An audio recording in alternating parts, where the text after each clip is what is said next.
Hi, I'm Leonard Adams, and I will be reading a couple of pages from my book, Things I Wish My Father Had Told Me, which is available on Amazon. And I will drop the link to purchasing that book in the description of this video.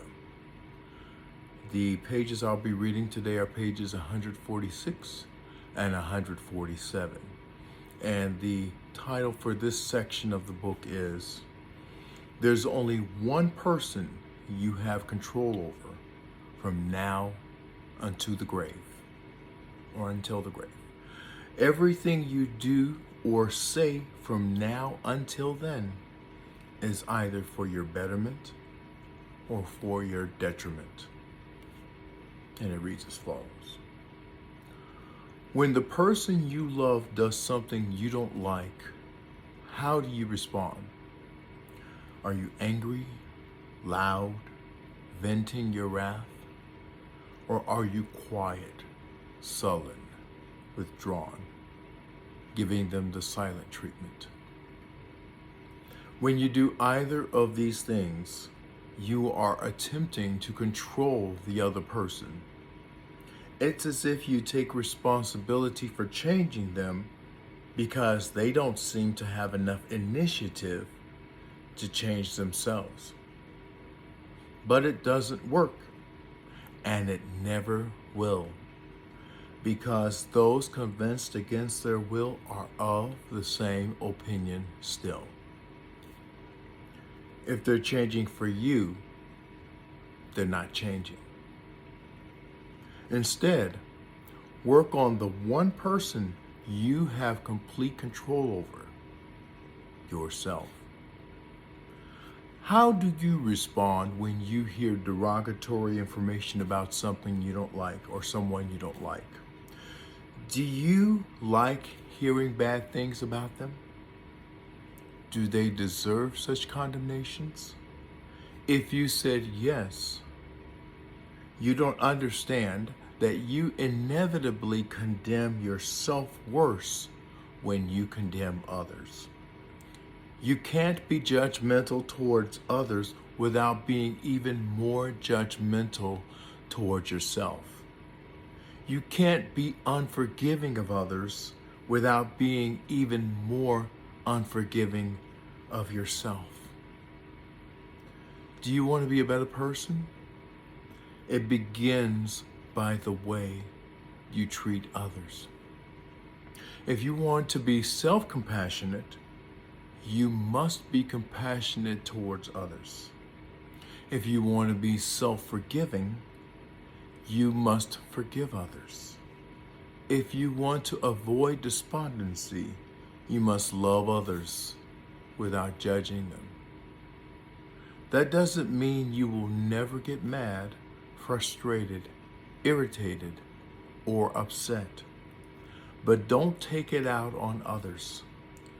Look to yourself and understand why you are upset, and realize that the other person only triggered something within you that made you upset. They didn't make you upset.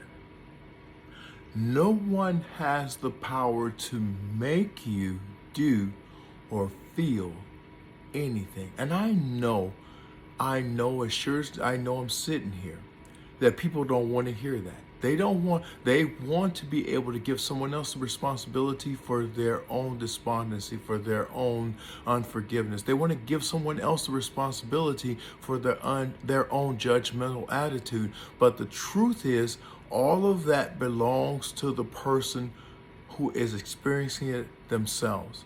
No one has the power to make you do anything. Even if they put a gun to your head and told you to do something, you still have a choice. You have the choice to do it or to die, but it's your choice.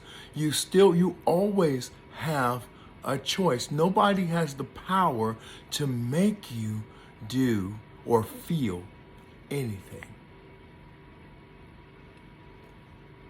And it's okay if you don't make choices that are good for you right now.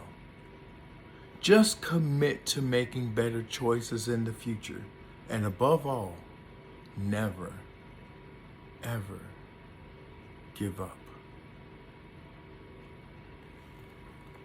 And I want to highlight one of the things that I said in that particular section of the book. And I've said this before, but I know that it bears repeating, and I know that repetition is a good thing in this sense. Wherever you allow your brain to go when it comes to other people, that same thing is going to come back worse on you. It's a law, and you cannot avoid it. You can't separate yourself in your brain into thinking badly of other people and thinking well of yourself. It doesn't work that way. You can't shut the whole world out and condemn the world and think you're going to approve of yourself. It doesn't work that way. And it can become frustrating, as in thinking, a person may think to themselves, why am I always in this box of despondency, of despair? Why do I struggle with all these negative thoughts?